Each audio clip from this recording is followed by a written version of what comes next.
Hi, my name is Morgan Stolt and I'm in Lab Section 3, and this is my video lab report for experiment number 2, reactions of copper and percent yield.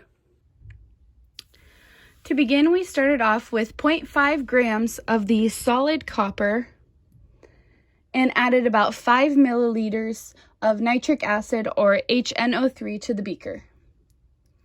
When these reacted, there was a reddish-brown gas given off. Then it turned to a greenish-blue liquid and the metal was dissolved.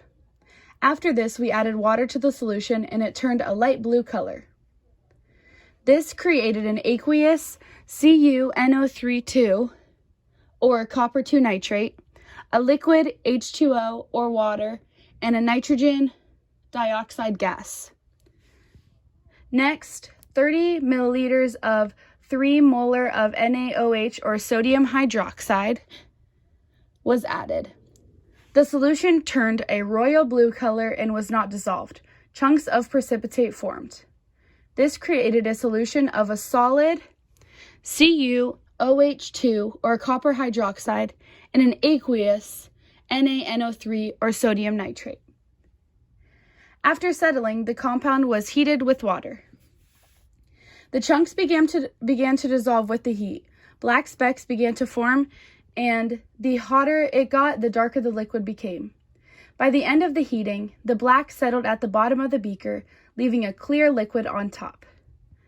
The solution was now a solid CuO or copper oxide and a liquid H2O or water. The next step we took was adding 30 milliliters of H2SO4. This turned the solution clear blue instantly. This now created water and an aqueous CuSO4. The final step we took was adding 2 grams of granular zinc metal all at once into the solution. The solution turned cloudy blue at the start and a precipitate formed.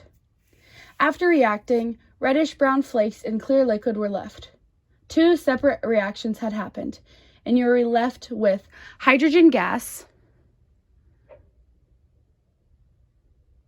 or H2, and ZnSO4 aqueous, and then a solid copper.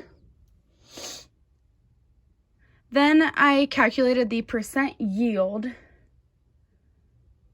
I did this by dividing the recovered mass of Cu by the initial mass of Cu and then multiplying it by 100.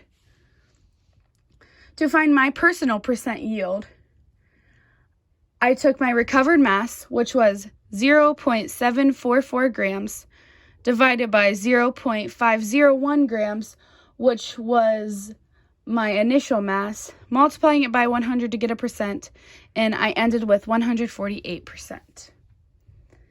An example of an experimental error that could cause percent yield to be greater than 100% would be incomplete removal of all water. An example of an experimental error that would cause the percent yield to be less than 100% would be if some of the compound was taken with the water when diluting.